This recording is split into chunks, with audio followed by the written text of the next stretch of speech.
Bismillahirrahmanirrahim. Assalamualaikum warahmatullahi wabarakatuh. Alhamdulillahi rabbil alamin. Wal aqibatu lil muttaqin wala udwana illa 'alal zalimin. Asyhadu an la ilaha illallahul malikul haqqul mubin. Wa asyhadu anna Muhammadan abdullahi wa rasuluhul mab'uts rahmatan lil alamin. Allahumma salli wa sallim wa barik wa karrim ala hadzal nabiyil ummiyil karim wa ala alihi wa ashabihi wa man sara ala hadihi ila yaumiddin. Yang saya hormati seluruh pengurus keluarga besar Masjid Asy-Syarif Al-Azhar yang insyaallah semuanya senantiasa dimuliakan dan dirahmati oleh Allah Subhanahu wa taala. Yang saya hormati para hadirin hadirat jamaah kajian apa ini? Karib. Karib ini singkatannya Keluarga Remaja Islam BSD.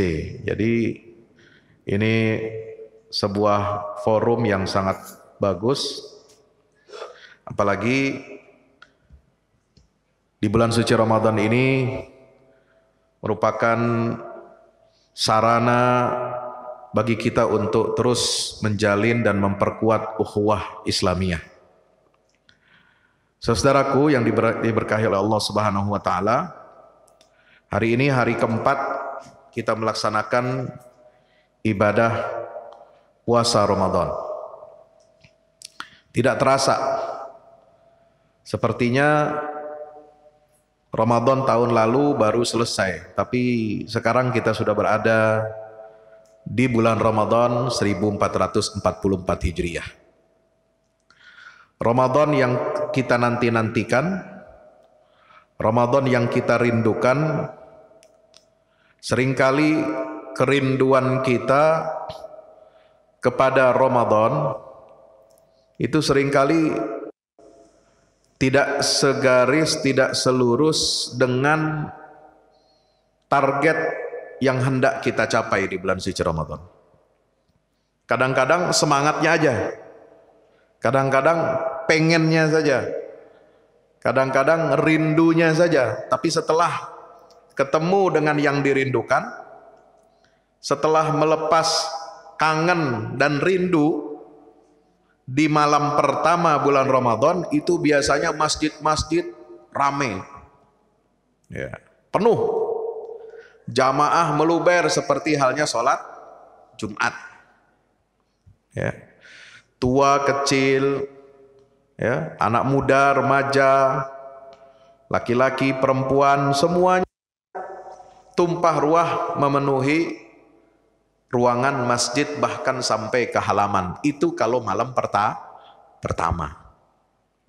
Ya, ini ibarat orang yang melepas rindu, melepas kangen. Tapi setelah lewat malam ke-1, malam kedua, malam ketiga, ini menjadi sering kita tidak bisa menjaga konsistensi. Hanya semangat di awal. Ya, kata orang anget-anget tai ayam. Nauzubillah min zalik. Maka itu jangan sampai kita seperti judul kajian sore hari ini, tiba-tiba Ramadan, jangan-jangan nanti nggak berasa Ramadan lewat, tahu-tahu udah mau habis. Sementara khatam Quran aja belum. Ya, adik-adik, para remaja, para pemuda remaja masjid, ini sudah hari keempat, sudah berapa juz Al-Quran yang sudah kita baca? Ayo, sudah 4 juz? Hah? Belum 4 juz? Terus kapan mau khatamnya? Kalau 1 juz 1 hari nggak selesai. Ya. 1 juz 1 hari. Gimana caranya Pak Ustadz? Gampang. Ya, gampangnya sih teori ya. Tapi prakteknya ini kadang-kadang membutuhkan apa? Membutuhkan ekstra semangat, ekstra kita untuk melawan rasa malas. Ya, kita sholat fardu ini 5 kali sehari. Habis sholat fardu usahakan duduk setelah zikir, ya, setelah sholat ba'diyah, kalau ada yang sunnah ba'diyah, rawatib, duduk sebentar baca Quran 2 lembar. Insya Allah 2 lembar dikali 5 dapat 10 lembar. 10 lembar itu udah 1 juz. Ya. Jangan dipaksakan sekali duduk ya, harus 1 juz. Itu capek nanti, kelamaan ya. Apalagi bulan Ramadan ini penyakitnya macam-macam. Kalau orang mau baca Quran, mau khatam Quran, itu godaannya bukan godaan dari setan, Pak. Kalau setan itu sudah dibelenggu, kata Nabi SAW. Idza jaa Ramadan futihat abwabul jannah wa ghulliqat abwabun nar wa sufidatis syayatin. Demikian sabda Nabi SAW. Kalau bulan Ramadan tiba, ya, tiba-tiba semua pintu surga itu dibuka lebar-lebar oleh Allah. Kalau Ramadan tiba, maka seluruh pintu-pintu neraka ditutup rapat-rapat. Wasufidatis syayatin, dan setan-setan itu semuanya dibelenggu. Ya. Terus yang mengganggu manusia selama musim cutinya setan itu siapa? Hah? Ini setan cuti nih selama bulan Ramadan. Ya, dikerangkeng, di penjara, dibelenggu oleh Allah Subhanahu wa taala. Nah, yang menggoda siapa? Kita ini siapa? Kebiasaan kita. Kebiasaan kita dari sebelum Ramadan. Biasanya jarang ngaji, ya udah. Ramadannya malas ngaji. Biasanya jarang melangkahkan kaki ke masjid, makanya ramenya masjid cuma malam pertama aja. Untuk sekedar melepas rindu, melepas kangen. Biasanya ya kita jarang untuk berbagi, maka di bulan Ramadan biasanya kebiasaan itu terbawa. Nah, oleh sebab itu Ramadan ini adalah cerminan dari kebiasaan-kebiasaan kita. Hanya kita akan lebih meningkat amal ibadah kita, perbuatan kita. Kenapa? Karena Allah Subhanahu wa taala ya memberikan ganjaran pahala yang berlipat ganda di bulan suci Ramadan. Hadirin yang dimuliakan Allah Subhanahu wa taala. Kita harus merasakan keagungan Ramadan ini. Kenapa? Karena yang pertama, supaya kita tidak kagetan dengan bulan Ramadan, supaya kita tidak heran kenapa sih Ramadan harus khatam Quran. Ya. Itu orang kagetan namanya. Ya. Kalau orang yang mengerti, orang yang memahami, orang yang menghayati agama ini, menghatamkan Quran di bulan Ramadan bukan sesuatu yang aneh. Ya. Itu adalah tradisi sunnahnya Nabi kita Muhammad SAW. Itu adalah kebiasaannya orang-orang saleh, dari salafus saleh, sahabat, tabi'in, tabi'in, sampai ulama-ulama, orang-orang saleh sampai zaman kita dan sampai hari kiamat. Mereka akan memakmurkan Ramadan ini dengan minimal 2 hal. Pertama, khatam Quran. Yang kedua, qiyamul lail. Insya Allah. Ya. Kenapa demikian? Ya, supaya kita tidak kagetan bulan Ramadan ini adalah bulannya Al-Quran. Karena Allah sendiri yang menegaskan, yang mendefinisikan apa itu bulan Ramadan. Hakikatnya itu apa? Hakikatnya kata Allah Subhanahu wa taala disebutkan dalam ayat 185 surah Al-Baqarah, Syahrul Ramadan alladzi unzila fihil Quran. Bulan Ramadan itu adalah bulan diturunkannya Al-Quran. Ya. Apa hubungan bulan turunnya Al-Quran ini dengan bulan kita wajib berpuasa? Itulah rahasianya. Kenapa Allah wajibkan kita berpuasa sebulan penuh di bulan turunnya Al-Quran? Kata Al-Imam Said Muhammad Rashid Ridho, Karena Allah ingin kita hambanya mensyukuri nikmat turunnya Al-Quran itu diwajibkanlah kita berpuasa bulan suci Ramadan. Ya. Jadi kalau Al-Quran nggak turun di bulan Ramadan, kita tidak diwajibkan puasa di bulan Ramadan ini. Ya. Maka cara kita untuk mensyukuri nikmat turunnya Al-Quran ini adalah kita diwajibkan oleh Allah untuk beribadah puasa. Pertanyaannya yang kedua, kenapa ibadah puasa yang dipilih sebagai cara, sebagai sarana untuk kita mensyukuri nikmat turunnya Al-Quran? Ada yang tahu nggak di sini? Kenapa?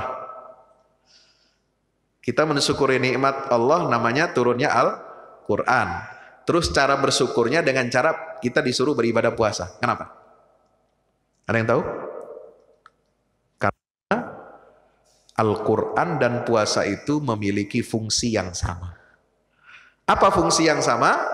Untuk membersihkan hati dan menyucikan jiwa kita semua. Ya, 11 tahun perjalanan hidup seorang hamba, ya, itu penuh dengan dosa. Banyak kita melakukan maksiat. Ditutup catatan amal kita oleh Allah dengan bulan Sya'ban, yaitu bulan diangkatnya, dilaporkannya semua catatan amal kita setahun. Lalu kemudian Allah hadirkan bulan suci Ramadan ini untuk apa?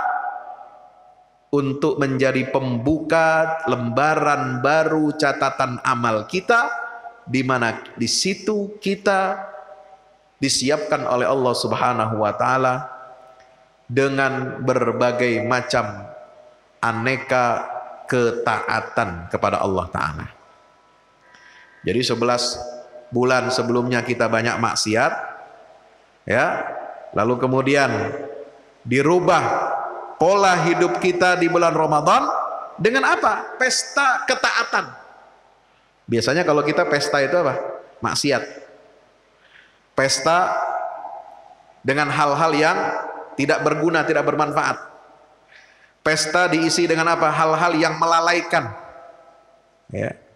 Tidak meningkatkan, tidak menambah keimanan dan ketakwaan kita kepada Allah. Tetapi Allah hadirkan bulan Ramadan ini sebagai apa? Sarana untuk kita berpesta. Tapi pestanya bukan untuk hura-hura. Pestanya bukan untuk kemaksiatan, tapi pesta merayakan ketaatan kepada Allah Subhanahu wa taala. Dan ini sebulan penuh. Ya. Jadi kita jangan merasa oh tiba-tiba Ramadan, oh tiba-tiba udah mau habis saja ntar. Ya, jangan sampai itu. Setiap detik, setiap jam, setiap hari di bulan Ramadan ini kita harus isi dengan hal-hal yang betul-betul, ya, diridhoi oleh Allah Subhanahu wa taala, dicontohkan oleh Nabi kita Muhammad SAW, dan kita harus menjalankan ibadah puasa Ramadan ini, ya, dengan sebaik-baiknya, insya Allah. Adik-adikku semuanya, hadirin hadirat yang dimuliakan Allah Subhanahu wa taala, serta siapa saja yang menyimak dan memirsa siaran ini, maka di sini saya tuliskan hakikat Ramadan itu adalah sebenarnya dia adalah sebagai bulan kemerdekaan. Kita merasakan jiwa kita merdeka dari kungkungan setan, dari belenggu setan itu ya hanya bulan Ramadan. Ya. Jiwa kita benar-benar merdeka. Tidak dibelenggu oleh nafsu, tidak dibelenggu oleh syahwat. Ya. Tiba-tiba kita menjauhi makanan dan minuman. Nah, tiba-tiba, ya. Taat kita, patuh pada Allah. Dimulai dari terbit fajar sampai terbenamnya matahari. Masya Allah. Semua yang dibolehkan tiba-tiba jadi haram. Tidak boleh kita konsumsi, tidak boleh kita makan, tidak boleh minum, tidak boleh hubungan intim suami istri. Tidak boleh melakukan aktivitas yang dapat membatalkan puasa kita. muntah sengaja, keluar mani dengan sengaja itu ya. Nggak boleh juga. Kenapa? Karena sifatnya apa? Itu sudah melalaikan, sudah dunia. Ya. Bertentangan dengan hakikat puasa. Apa puasa? As-shaum artinya al-imsak. Menahan diri, mengendalikan diri dari apa yang dilarang selama kita berpuasa.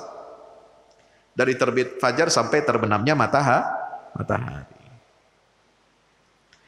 Ya. Ketika terbit fajar ditandai dengan apa? Adzan subuh. Allahu akbar, Allahu akbar. Allahu akbar, Allahu akbar. Udah berhenti. Nahan, udah tahan diri itu. Udah nggak boleh makan, nggak boleh minum, tidak boleh hubungan suami istri. Sampai kapan? Terbenam matahari. Terbenam matahari itu ditandai dengan apa? Adzan maghrib. Bukan sampai malam ya. Ada di sini yang puasa sampai malam? Halo? Halo? Jangan ikut-ikutan Buya Sakur. Ya, dibilang puasa. Di dalam Quran nggak ada katanya kita disuruh cepat-cepat buka puasa pas maghrib baru matahari terbenam. Al-Quran bilang sampai malam katanya. Hah? Pernah dapat potongan videonya itu? Ini bukan ngomongin orang ya, ini meluruskan. Saya ingin meluruskan, siapapun orangnya yang mengatakan begitu, itu jelas keliru dan mengelirukan. Paham? Yang kita bicarakan bukan orangnya, tapi pemahaman seperti ini keliru. Dan ini harus kita luruskan. Ya. Perintahnya puasa itu tsumma atimmus syiyama ilal lail. Hai orang yang beriman, sempurnakanlah puasa kamu sampai malam. Nah nanti azan maghribnya itu kan belum gelap Pak ya. Malam itu kan ada identik dengan apa? Gelap. Saya perlu katakan di sini, secara bahasa, ilmu bahasa Arab nggak bisa disamakan dengan arti bahasa Indonesia. Sempurnakan puasa sampai malam. Kalau dalam bahasa Arab itu dia pakainya ilah, ya kan? Ayatnya kan ilah. Tsumma atimmus syiyama ilal lail. Ilah menunjukkan sampai atau kepada sebuah tujuan. Tapi belum sampai masuk ya ke dalam perkara yang disebutkan oleh penggalan kata yang ada setelahnya. Contoh begini, saya makan ikan ya dari ekor sampai kepala ikan. Tahu kepala ikan? Kalau kepala ikan teri enak. Kalau kepala ikan apa kembung ya kadang dimakan kadang enggak ya. Kalau kepala ikan apa yang digulai itu di warung Padang ya itu kepala kakap kan, kepala tenggiri enak tuh. Nah bayangkan aja dulu sekarang, jangan dimakan sekarang ya. Bayangin aja, wah enak ini makan kepala ikan, gulai kepala ikan. Ya. Saya makan ikan dari ekor sampai kepala. Kalau dalam bahasa Arab itu dua penggunaannya. Akaltus samak ila ra'sihi. Aku makan ikan sampai kepalanya. Atau dua redaksi yang kedua. Akaltus samak hatta ra'sahu. Saya makan ikan sampai kepalanya juga. Sampai juga artinya sama dua. Tapi dalam bahasa Arab beda. Kalau ila itu tidak sampai habis kepalanya. Jadi cuma sampai tenggorokan. Sampai leher. Leher ikan ya. Kita makan dagingnya ikan itu sampai lehernya ikan. Kepalanya buat siapa? Ya kasih kucing lah ya. Jangan dihabisin semua. Insya ya, sedekahlah sama kucing ya. Minimal itu kepalanya. Ya. Kalau nggak mau dagingnya, kan begitu. Itu pakai bahasa Arab redaksinya ila, akal tuh samak ila roksi. Saya makan ikan sampai kepalanya. Artinya apa? Sampai habis badannya, dagingnya, ya sampai leher ikan. kepalanya nggak dimakan, itu ilah. Kalau saya mengatakan akaltu samak hatta ra'sahu, saya makan ikan sampai sak kepalanya, nah itu hatta, habis kepalanya, dikunyah sama kita. Kenapa? Enak, garing, sedap gitu ya. Itu habis, itu hatta. Al-Quran pakai hatta atau ilah? Saya tanya. Tsumma atimmus siyama ilal lail. Menunjukkan arti sampai, tiba, tetapi tidak masuk sampai ke dalam waktu malam. Ini harus dipahami ya. Jadi jangan mengatakan, ya, ini orang selalu mempertentangkan antara Quran dengan hadis, dan cara memahami Qurannya pun keliru. Nggak ngerti ilmu tata bahasa Arab, balaghahnya nggak ngerti. Lah kok dipertentangkan dengan hadis Nabi SAW? Mazalal an-nasu fi khairin ma'ajjalul fitra wa akharu as-sahur. Manusia selalu berada di dalam kebaikan selama mereka menyegerakan berbuka, takjil. Itu tradisi takjilan itu berdasarkan sunnah Nabi dan sesuai dengan ayat Al-Quran. Kenapa? Karena ketika mendengar azan maghrib, kita diperintahkan oleh Rasulullah untuk apa? Segera berbuka puasa. Jadi nggak usah nunggu sampai malam. Oi, masih nunggu lagi, ntar tunggu malam, tunggu gelap katanya. Tunggu ada bintang di langit, ya lu keker aja ntar sono. Tambah 15 menit waktunya. Nggak begitu. Itu bukan sunnah Nabi itu yang diikuti. Nggak tahu sunnahnya siapa itu. Ya, Quran dan sunnah jelas memerintahkan kita untuk menyegerakan kita berbuka puasa. Sampai sini paham? Paham. Jadi luar biasa pengendalian diri. Apa yang boleh tiba-tiba dilarang. Apa yang halal tiba-tiba jadi haram. Itu untuk apa? Melatih kita. Melatih supaya kita ini zuhud terhadap dunia. Kita ini 11 bulan Pak, isinya dunia aja pikiran kita ini. Ngejar dunia materi saja. Ya. Ingin pencapaian ini, pencapaian itu, ingin ini, ingin itu saja. Makan kita nggak terkontrol. Syahwat kita nggak terkontrol. Ya. Ucapan kita nggak terkontrol. Pikiran kita nggak terkontrol. Ibadah kita di luar kontrol. Nah itu bahaya. Nauzubillah, waktunya sholat kita kadang-kadang masih apa? Leyeh-leyeh, nyantai-nyantai, ya. Waktunya kita untuk bekerja kita masih nyantai. Tapi ketika bulan Ramadan kita diingatkan oleh Allah, wahai orang-orang beriman, aku wajibkan supaya kamu memandang dunia ini hina. Ya. Itu minuman, makanan yang ada di meja makan kita, di dapur, itu nikmat. Tapi ketika kita berpuasa kita memandangnya apa? Kalau dengan pandangan orang yang mukmin, orang yang beriman, itu makanan yang nikmat itu hina dalam pandangan kita. Itulah ibaratnya dunia, Pak. Dunia ini harus kita pandang hina. Bukan berarti dunia nggak penting. Penting dunia itu sebagai sarana untuk beribadah kepada Allah, tapi ada porsinya, ada proporsinya. Maka harus sesuai proporsional ya, insya Allah. Hadirin ma'asyiral muslimin yang dimuliakan Allah Subhanahu wa taala. Maka oleh sebab itu kita sejenak 1 bulan ini ya belajar menjadi orang yang zuhud terhadap dunia. Artinya apa? Puasa Ramadan harus mengantarkan seorang hamba untuk merdeka nafsunya dari perasaan cinta kepada dunia. Dia lebih cinta kepada Allah. Allah bilang apa? Kulu washrabu hatta yatabayyana lakumul khaytul abyadu minal khaytil aswadi minal fajri. Silakan kamu makan, silakan kamu minum. Silakan kamu yang sudah berumah tangga, hubungan suami istri, ya. Nah, anak-anak karib belum ya. Nah, baru membayangkan saja itu.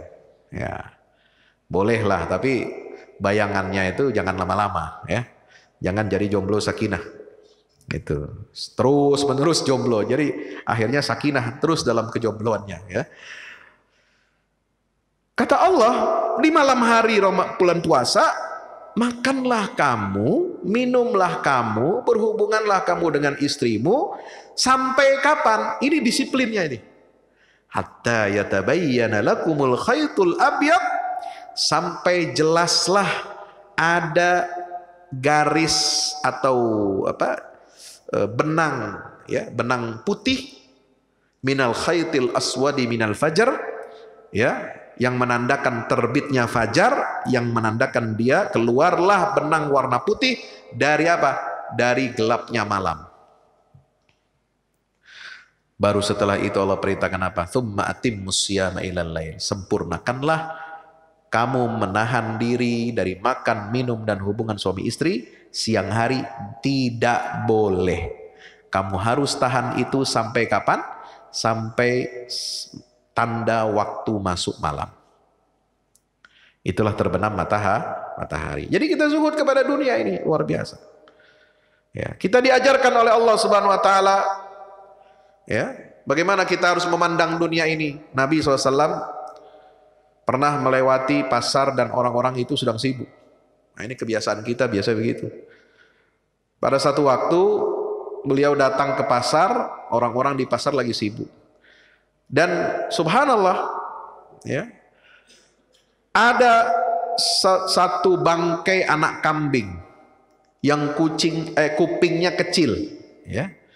Jadi ada bangkai anak kambing, kupingnya kecil. Biasanya kuping kambing besar apa kecil? Besar. Oke. Lalu beliau ambil bangkai itu dengan pegang kupingnya. Dan Nabi berkata kepada orang-orang yang ada di pasar, siapa di antara kalian yang ingin membeli bangkai ini seharga 1 dirham? Ada enggak? 1 dirham itu 1/4 dinar.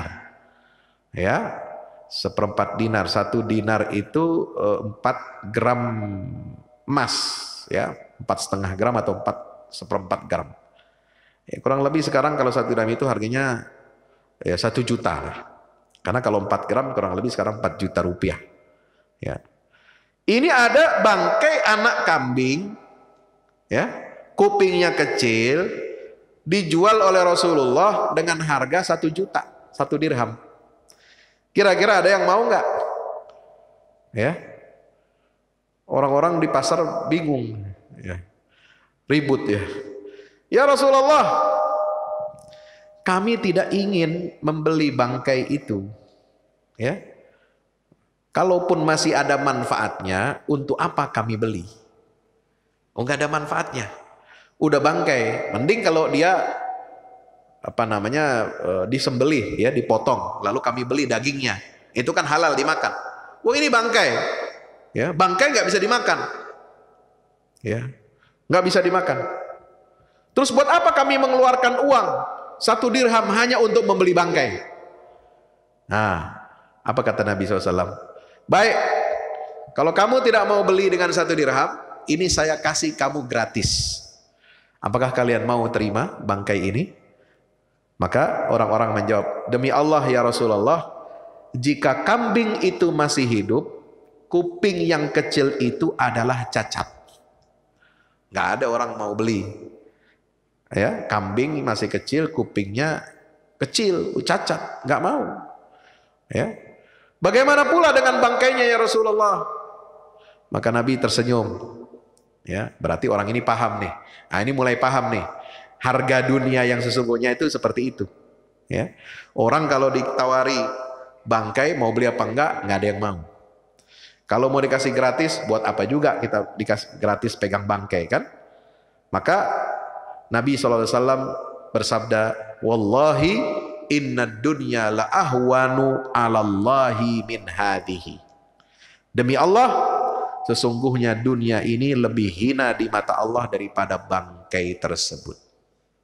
Ya, ini dunia nih yang kita cari ya, 24 jam 1 minggu, 7 hari kali sebulan dalam setahun 11 bulan kita mencari dunia ya, untuk menggenggam materi, menggenggam dunia. ternyata di mata Allah itu lebih hina daripada bangkai anak kambing yang cacat. Coba bayangkan. Ini kalau bukan orang yang beriman, dia nggak akan ngerti hakikat seperti ini. Ya. Hanya orang yang beriman, hanya orang yang berpuasa yang bisa memandang dunia ini hina. Ya, makanya kita harus merasa nyaman di bulan suci Ramadan ini. Kenapa? Karena kita dikarantina, dididik oleh Allah Subhanahu wa Ta'ala. Program karantinanya jelas, ya. Kemudian kurikulumnya jelas, kemudian ada sistem monitoringnya jelas, evaluasinya jelas, ya, standar nilai kelulusannya juga jelas. Itulah ibadah Ramadan. Maka itu, dari semua yang dirahmati Allah Subhanahu Wa Taala, inilah pelajaran yang sangat penting bagi kita untuk menjadi hamba Allah yang bertakwa kepada Allah. Karena takwa kepada Allah ini adalah sebaik-baik bekal bagi kita. Ya.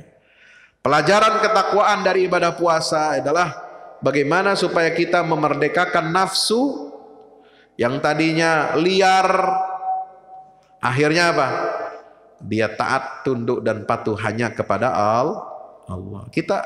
Hati kita ini liar, jiwa kita ini liar. Ya. Maka dia harus dididik, harus dilatih untuk apa? Jinak. Bagaimana caranya menjinakkan hawa nafsu? Dengan berpuasa. Ya. Nah, kalau tidak kita jinakkan hawa nafsu dengan berpuasa ini, maka hati kita, jiwa kita akan semakin liar, tidak kenal Allah Subhanahu wa Ta'ala. Coba lihat, coba rasa Ramadan ini istimewa ya. Ya. Dia karantina, langsung yang mengawasinya itu adalah Allah, adik-adik. Jadi kalau sehari-hari di luar bulan Ramadan, itu yang mengawasi kita, yang mencatat amal kita itu siapa? Siapa yang mencatat amal kita? Malaikat. Ya. Ada raqib, ada atid. Ma yalfizu min qaulin illa ladaihi raqibun atid. Itu firman Allah dalam Al-Qur'an, ya. Tidak ada satu ucapan yang keluar kecuali ucapan, tindakan kita semua ini akan dicatat oleh raqib dan atid. Ada pengawasnya, ada kameranya. Ada kamera pengintai, kamera pengawasnya. Ya, 24 jam kita diawasi oleh Allah, tapi melalui siapa? Malaikat. Tapi ketika bulan Ramadan, yang mengawasi kita, yang menilai kita itu langsung Allah. Yang nyatet itu langsung Allah. Kenapa?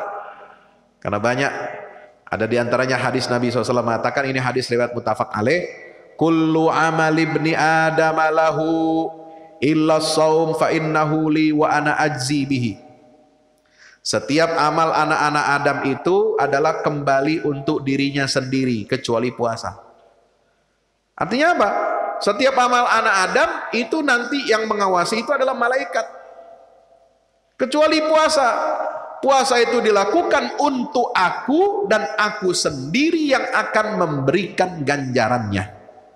Wa ana ajzi bihi. Jadi enggak pakai catatan malaikat lagi tuh kalau ibadah puasa. Ibadah Ramadan kita langsung Allah yang memonitor. Makanya kita jangan sembrono, jangan main-main ketika kita berpuasa. Kalau Allah nggak suka dengan puasa kita, ya udah habis pahala kita, adik-adik. Nauzubillah min dzalik. Makanya puasa ini bukan hanya menahan diri dari makan minum, tapi juga menahan diri dari segala hal yang membatalkan pahala puasa kita. Ya. Kata Nabi, orang yang berdusta, yang suka berkata dusta, tapi dia tetap berpuasa, tapi dia tetap berkata dusta, berbuat dusta, maka Allah tidak pedulikan lagi dia puasa atau tidak. Artinya apa? Pahalanya hangus. Maka itu kita sebagai generasi muda ya harus tahu hakikat ibadah puasa Ramadan ini, menumbuhkan kepedulian, menumbuhkan kesalehan pribadi, tanggung jawab kita ya di hadapan Allah Subhanahu wa taala, dan juga menumbuhkan kesalehan sosial. Ya. Jangan pelit, jangan bakhil. Ramadan ini bulan kita untuk berderma, berbagi. Itu yang dicontohkan oleh Rasulullah SAW. Di bulan suci Ramadan beliau banyak berbagi kepada fakir, miskin. Ya. Latihan. Ya. Oh, kami masih muda Pak Ustadz, gak punya duit, gak punya penghasilan sendiri. Orang tua harus melatih anaknya, kasih anaknya jajan satu hari di bulan Ramadan misalnya berapa ya? 50.000. Tambahin kalau bisa 75 atau 100. Buat apa? Buat sedekah. Latih anak-anak kita ini untuk bersedekah setiap hari di bulan Ramadan. Inilah yang akan menimbulkan apa? Ya, kesalehan sosial ya. Nah, apalagi hakikat Ramadan? Hakikat Ramadan itu adalah menumbuhkan akhlak muraqabatullah, yaitu perasaan diawasi oleh Allah. Ya, sehingga apa? Kita tidak akan berbuat lacur, tidak akan berbuat curang, tidak akan menyakiti orang lain. Ini puasa. Ya. Maka anak-anak remaja kita sekarang ini harus kembali diisi ya nutrisinya dengan apa? Nutrisi iman, nutrisi takwa. Anak-anak muda sekarang sukanya apa? Sukanya main bola, sukanya main moge, ya. Sukanya pacaran. Nah ini rebutan apa itu? Ya, hal-hal yang begitu yang negatif akhirnya apa? Menyakiti orang lain. Ya seperti kejadian kemarin kita lihat ya, sampai anak orang diinjak ya, koma ya, sakit dan lain sebagainya. Ini luar biasa ya. Sebuah kemungkaran, kemaksiatan. Kenapa? Karena kita tidak merasa diawasi oleh Allah. Pengawasan orang tua nggak mempan, pengawasan guru nggak mempan, pengawasan sekolah nggak mempan. Maka satu-satunya yang harus ditanamkan oleh setiap orang tua kepada anak-anaknya adalah pengawasan kepada Allah Subhanahu wa taala. Jadi anak itu harus diawasi oleh Allah. Itu yang harus ditanamkan. Ya. Ini terjadi selama bulan Ramadan. Pengawasan terus melekat. Siang, malam, ibadah, berkata-kata yang baik, bersedekah, amar ma'ruf nahi mungkar, baca Quran, berzikir. Semua orang yang beriman di bulan Ramadan ini mengeluarkan hal-hal yang positif. Itulah kebaikan dan keindahan bulan suci Ramadan. Yang kelima, terakhir, kenapa Ramadan ini istimewa? Jangan kita jadikan Ramadan ini sambil lalu. Ya. Ramadan ini istimewa karena Al-Qur'an diturunkan oleh Allah di bulan suci Ramadan. Al-Qur'an inilah yang memerdekakan kita, membebaskan kita dari apa? Perbudakan. Ya, antar sesama manusia yang zalim. Kita dikeluarkan oleh Allah dari sistem jahiliyah kepada Islam. Kita harus patuh kepada syariat Islam. Ya. Yang laki-laki pergaulannya harus sesuai dengan Islam. Yang perempuan bergaulnya sesuai dengan ajaran Islam. Panduan Islam dalam pergaulan, panduan Islam dalam halal lifestyle. Makan, kita pilih. Jangan asal makan. Ini anak-anak muda lagi apa? Lagi jalan-jalan bareng, hangout. Kadang-kadang lepas kontrol. Yang penting makanannya enak Pak Ustadz. Yang penting kagak ada tulisannya, nggak harus halal. Yang penting ada tulisan nolat nopok. Ya. Nolat nopok itu belum tentu dijamin halal. Ia memang tidak memasak daging babi. Ya. Mungkin tidak pakai minyak babi, tapi dia pakai unsur-unsur yang lain. Mungkin tidak pakai daging babi, iya. Mungkin tidak pakai minyak babi, iya. Tapi misalnya dia pakai tepung terigu. Tepung terigunya belum ada jaminan halalnya. Dia pakai apa namanya, bumbu-bumbu, ya, susu ataupun apa yang di situ belum ada jaminan kehalalannya. Maka anak-anak muda sekarang ini harus apa? Harus memberikan contoh tauladan, ya. Kalau remaja masjid yang gaul, remaja masjid yang beriman dan bertakwa kepada Allah, ketika dia bergaul, hangout sama teman-temannya, ya dia harus mengingatkan, kita pilih tempat makan, rumah makan yang ada sertifikat halalnya. Insya Allah, nggak boleh sembarangan, ya. Apalagi ya, termasuk yang di kaki lima belum tentu itu halal, walaupun yang jualan muslim. Maka terus hati-hati, tanya betul yang masak, yang punya siapa, ya. Jangan sampai kita masuk salah masuk rumah makan, ya. Rumah makan judulnya rumah makan Padang, tapi yang dimasak di situ rendang babi misalnya, gitu. Nah, ini gitu, kita kalau nggak kita hati-hati berbahaya. Ya. Ya. Khamar, jangan dikonsumsi, harus dijauhi. Jangan mengikuti gaya-gaya pergaulan barat, ya. Orang Islam akhirnya ikut-ikutan, terutama kelas menengah ke atas, elit, ya. Ini sering terjadi, kehidupan mereka mengkonsumsi bercampur antara minuman keras, itu sudah menjadi hal yang biasa. Ini nggak boleh, walaupun atas nama pergaulan. Itu simbol kemajuan, bukan simbol kemajuan minuman keras itu, ya. Minuman keras itu kata Nabi SAW itu pangkal penyakit, ummul khaba'ith, induk dari semua kejahatan itu adalah khamar.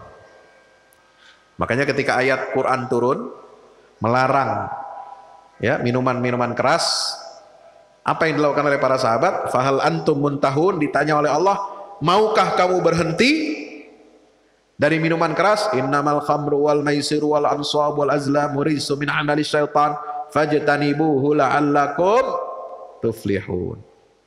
Innama yuridu syaitanu ayyuqi'a bainakum al-adawata wal baghdha fil khamri wal maisiri wa yasuddakum an dzikrillahi fahal antum muntahun. Karena khamar, judi itu akan menyebabkan apa? Menghalangi kamu dari ingat kepada Allah dan menimbulkan kebencian, permusuhan di antara kamu, maka hendaklah kamu berhenti dari mengkonsumsi minuman keras. Apakah kalian mau berhenti? Apa jawaban para sahabat Nabi? Bala ya Rabb, intahaina. Kami akan berhenti dan kami pasti berhenti. Itulah sikap orang-orang yang beriman. Sama seperti ketika perempuan-perempuan Ansar, perempuan-perempuan muslimah, ketika turun ayat mewajibkan jilbab.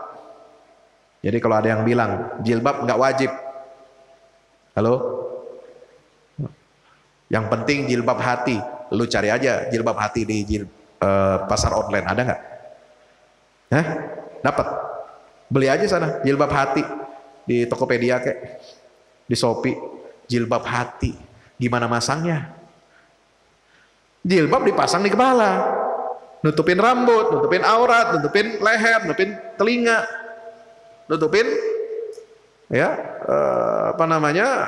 buah dada, payudara perempuan. Itu jilbab. Jangan dibilang jilbab nggak wajib, ada ayatnya, ada asbabun nuzulnya jelas. Ketika turun ayat itu, ya ayuhan nabiyyu qul li azwajika wa banatika wa nisa'il mu'minina yudni 'alaihinna min jalabibihinna dzalika adna yu'rafna fala yu'dzain. Maka apa yang dilakukan oleh orang-orang perempuan muslimah, mereka menutupi tubuhnya, auratnya dengan kain-kain hitam seperti gagak, seperti burung gagak. Ya. Balik ke rumah, ambil kain di rumah, horden di rumah, spray di rumah, dililitkan di lehernya, kepalanya, ya, seolah-olah kata Aisyah seperti burung gagak. Luar biasa. Inilah ketaatan. seorang muslim kepada perintah Allah Ta'ala, insya Allah. Maka itu mari kita isi jadwal harian Ramadan kita, ya. Jarang-jarang kita ngisi buku jadwal ibadah kalau di luar bulan Ramadan. Kira-kira ada nggak? Hah? Nggak ada. Bulan Ramadan spesial. Hari pertama 1 juz Quran, contreng. Sedekah, contreng. Bukan contreng silang ya. Contreng yang benar. Berarti dikerjain. Tarawih berjamaah, contreng. Qiyamul lail, contreng. Kajian ilmu seperti sekarang, contreng, ya. Buka puasa bersama, contreng. Nanti itikaf 10 hari terakhir, contreng. Semampunya, ya, semampunya. Kalau nggak bisa tiap malam, ambil malam yang ganjil, insya Allah. Nggak bisa 24 jam di masjid, ambil itikaf malam, pokoknya malam aja. Lu duduk di masjid, ya, baca Quran, tilawah, sampai tidur, boleh, ya. Jadi lebih baik baca Quran sampai, ya, sampai bodoh, tahu sampai bodoh. Baca Quran sampai ngantuk, sampai ketiduran, ya, daripada ya makan sampai bodoh. Nah itu. Kadang kita buka puasa ini kita hajar semua, ya, menu buka puasa. Sampai apa? Sampai bodoh, nggak bisa mikir. Saking apa? Kekenyangan, ya. Jangan lupa zakat fitrah. Dan jangan lupa nanti silaturahim Idul Fitri. Kita bermaaf-maafan, kita membuka lembaran baru, hablum minallah dan hablun minan nas, insya Allah. Ya, baik, saya kira itu yang dapat saya sampaikan, ya, untuk menambah literasi bagi teman-teman semua, adik-adik semua. Di bulan Ramadan kita harus meningkatkan dan menambah literasi kita. Ini bukunya baru kami luncurkan kemarin tanggal 19 Maret, ya, di Jakarta di Hotel Lumire di kawasan Senen. Mudah-mudahan ini menjadi kontribusi, ya, ilmu untuk mencerahkan dan meningkatkan literasi keislaman bagi generasi muda kita. Mudah-mudahan bermanfaat. Aku qouli hadza astaghfirullah li wa lakum. Wassalamualaikum warahmatullahi wabarakatuh.